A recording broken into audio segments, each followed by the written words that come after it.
good morning. Welcome back again to my channel, mga bebe. Bago ang lahat, magsa-shoutout na muna tayo, mga bebe, sa mga bagong friend natin na laging nanonood. Shoutout tayo, mga bebe. So, ibabalanta ko lang yung inyong mga message dyan. So, shoutout, mga bebe, kay Althea Nabal from Saudi Arabia. Hello, madam. Hello. Thank you so much, madam, sa iyong laging panunood no, sa ating vlog. And of course, si Brenda in the kitchen. Hello, from US. Hello, thank you, madam Brenda. So, of course, si Marchu Daton. Hello, ma'am, from Kuwait, no? Thank you so much, madam. Nakapunta na tayo ng Kuwait. Maraming salamat. Si Anis Saud 32. Good morning to you, madam. Sino pa ba to? Arlene Saigon. Arlene Shigon Sakon. From Hong Kong, madam. Thank you sa inyong lahat, ha? Sa inyong panonood. Maraming salamat sa inyong panonood, mga bebe. Si Marlene Zaino. Hello, ma'am Marlene Zaino. Thank you so much sa iyong panonood, madam. Angeli Andigan. Di ko na mabasa yung aking sulat. Hello sa iyo, Angeli. Maraming salamat. At si Marian Gads. Hello, madam. Thank you, madam. Si Mirna PBB Cyrus. Hello, madam. Thank you so much sa inyong panonood. Maraming salamat. So, shout out sa inyo lahat, mga inday, mga dudong. Mag-iingat kayo kung saan man sulok kayo ng mundo. No, maraming salamat. And, pakiusap ko sa inyo, huwag nyo namang skip yung mga ads. Charing. maraming salamat, mga bebe. So, mga bebe, meron tayong good news ngayon, mga bebe, no? Excited na ba kayo? Okay. So, mga bebe, yung napanood ko kanina balita is yung parang ayaw ko na makialam. Charing. Pero, natutuwa ako, mga bebe. Sobrang hindi lang ako. Alam ko hindi lang ako, no? Yan. Dahil sa sinampay. So, hindi lang ako, mga bebe, ang natutuwa. Alam ko kayo rin. And, so far, pinaburan daw ng korte yung kapa, no? Dahil nung hearing ay hindi daw sumipot yung sick. So, yun na nga. Pinaburan. So, sabi nga ni Pastor Joel Apolinario is, if God is with us, who can be against us? So, yun ang sabi ko sa inyo, mga bibi, magtiwala lang kayo. Siyempre, magdasal dahil yun nga, sabi ko nga sa inyo, kapag si Lord ang ating kakampi, ay sino ba yan sila? Charing. Huyo. Charing. So, yun nga, mga bibi, maraming salamat, no? Of course, unang-una po sa mga dasal ninyo. And siyempre, ako din po ay nagdadasal din po dahil siyempre, mga bibi, malaki din ang naitulong sa akin ng kapa, mga bibi. So kahapon, isi-share ko lang sa inyo yung napag-uusapan namin doon kasi pumunta ako doon sa aking friend na kahapon, no? Pumunta ako doon sa kanila and of course, itatago ko na lang sila sa pangalang Maria at si Pedring. Charing. So yun na nga, napag-uusapan namin of course yung kapa. And of course, meron din silang binibida sa akin na ibang, sabihin na lang natin ibang ibang karibal, no? Karibal ng kapa na sabi nga nila is legal daw, no? And of course, yung kapa nga daw is scam daw. Yun ang sabi daw. Pero syempre, alangan naman makipag-away ako sa kanila, so nakikinig lang ako, no? Sabi nila, ganun kinuwento nila kung ano daw yung anong sistema ng bagong na yun. Tapos meron din silang sinabi sa akin na meron daw na-read, no? Meron daw na-read na gaya-gaya. Charing. Of course, hindi sila pwede na gumaya sa Kapa International Ministry, no, na donasyon. Ang binibida nila, mga bibi, is legal daw sila. So, kaya sabi ko sa kanila ang question ko sa kanila is ano bang mga negosyo ng mga yan, no? Kasi 'di ba sa Kapa is wala silang tinatago. Talagang pinapakita nila yung mga negosyo nila na kahit kunin pa ng lahat ng member yung donasyon, kayang-kaya nilang tumayo sa sarili nilang mga paa, mga bibe. So, yun ang Kapa, 'di ba? Pinakita ng Kapa yung mga banana plantation, yung bagong potato, nila, yung school, yung bank, yung ano pa ba yung malalaking sasakyan, meron pang gasoline stations, and meron pang tuna restaurant, ano pa ba yun, mga bibi. Ang dami-daming negosyo ng Kapa. And lastly, yung yun na nga, yung pumunta sila ng Korea, no? Na sa Korea nga, mga bibi, na sila, kumbaga siguro yun na, ang sabi ko sa inyo, baka sila ng factory, no? So, hindi ko pa alam ang mga updates noon, mga bibi, kasi yung lahat ng tao is excited pa, no? Katunayan nga, yung mga friend ko nagbabiyahe na sila, no, papuntang Marbil, no, para mag-join sa anniversary. And of course is Wednesday ngayon, so ano sila. So ang balik ng ating Kappa Ministry is Monday 15, no, April 15. And of course I'm so excited mga bibi dahil yun na nga, alam yun na. So hinihintay ko yung Monday, no, charing. Sabi ko nga sa mama ko kanina, ma, anong pitsa na ba ngayon? So, lagi ako natatanong anong pitsa na. So na, malaki ang pasasalamat ko mga bibi. And of course meron ding mga masasabi natin mga bad mga bad good vibes. Charing. Yun na nga, sabi nung friend ko, sabi niya sa akin, mag-join daw ako doon sa bago, no? Kaya tinanong ko sila, anong guarantee ko kung mag-join ako dyan? Yun ang tanong ko sa kanila. Meron ba sila mga negosyo na talagang mag-long last ba yung mga, nila, yung, kasi di ba mag-invest ka, di ba? So, I know na bawal yun sa kapag ikaw ay naka-join na ng Kappa, pinagbabawal yun nila na ikaw ay mag-join, no?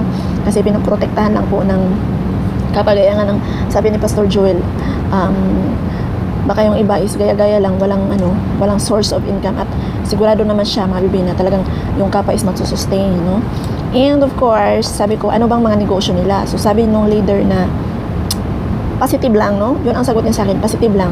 Kung tatagal, mabuti, pero kung hindi, okay lang din. Sabi niya ganun. Sabi ko, sayang naman yung invest natin kung ganun ang mga sagot ninyo, no? Yun ang sabi ko sa kanila.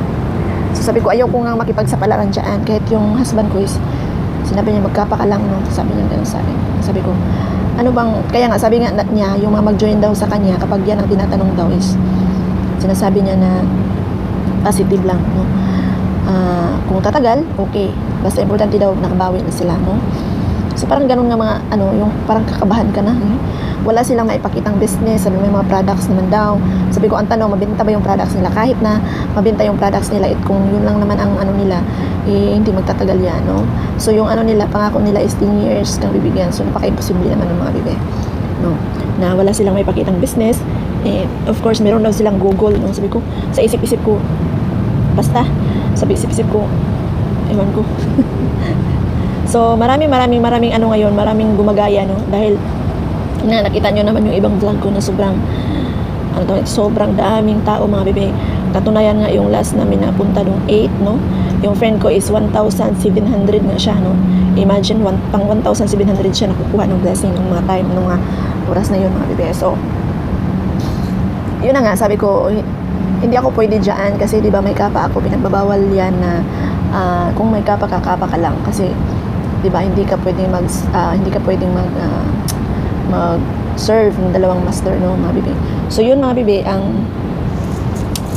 ano ko doon is yun na nga, nakwento ko rin sa inyo na yung mga nanlait noon sa Kappa, nakikita ko na pumipila din sila sa Kappa, no? Isa na rin ako noon first na ni-explain sa akin ng friend ko yung Kappa, but balik kasi yung pagkaka-explain niya sa akin, kaya wala akong ibang sinagot mo kundi scam yan, ganun. So of course, syempre iisipin mo talaga kapag hindi maayos yung pag-explain, no? Tulad niyan, nung in-explain sa akin ng friend ko, anong mga negosyo nila? Ganun kaagad yung bungat ko, no? Anong mga negosyo nila? Kasi sa Kappa, nakikita naman natin kung anong mga negosyo nila. Basta positive ka lang, ganun lang yung sinagot sa akin. Wala daw sila makitang malalaking negosyo na gaya ng Kappa, no? And napatunayan ko rin na marami din na blacklist dito sa amin dahil nga doon sa pumutok na issue nung dati na nangatakot yung mga tao. Yung ibang nag-donate, pinull out nila lahat yung mga donation nila, kaya binigay naman din sa kanila, walang issue yun mga bibi. Pero hindi na sila makakabalik pa kasi blacklist nga eh. So ako naman nung time na yun, hindi ko, wala, kasi naging positive ako mga bibi na malalagpasan ng Kappa yun, no? And never talaga nangyari sa akin na wala ka, kakabahan ako, yung lahat na ba naman ng ipon ko nandoon. Hindi ko naisip yung mga ganun mga bibi. Basta ang sa akin lang is positive ako. Binigay ni Lord sa akin to dahil may plano si Lord, no? Alam ko hindi niya ako papababayaan na mapahamak, no mga bibi.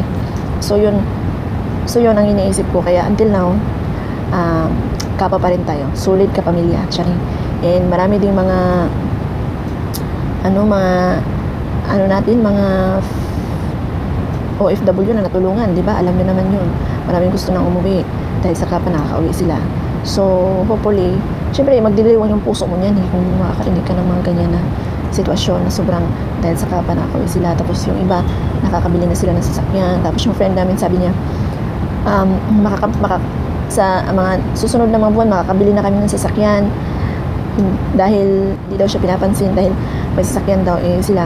Salamat daw sa kapa dahil makakabili na sila soon, no? Yun ang mga naririnig ko, kahit saan ako, pupunta ako ng barbecuehan, kapa ang pinag-usapan nila.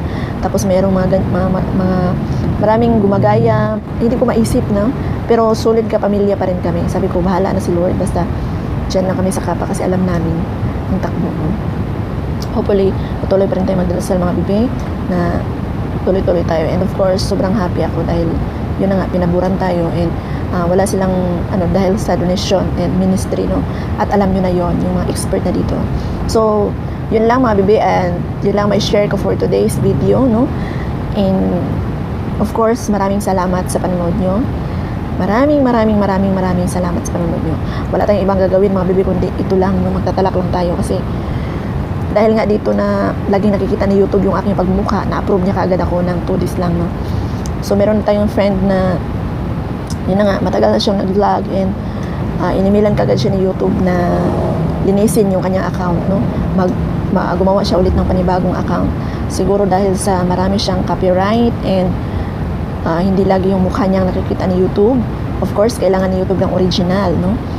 And of course, yung mga video na i-re-upload mo mga bibi, yun yung hindi siya pabor doon. So, maraming channel, maraming friend natin na mga YouTuber, no, na warningan ni Whitey. So, hopefully, I hope na charing hindi kayo magsasawa sa aking pagmumukha. So, thank you and God bless you all. Do not forget to subscribe mga bibi, ha? Subscribe and of course, manood muna kayo mga bibi. Kahit na hindi nyo na lang tingnan yung aking face lock, no, mga bibi. Kahit na yung na lang mga bibi, yung boses ko na lang, yung fucking can, huh? Goodbye and see you in my next vlog.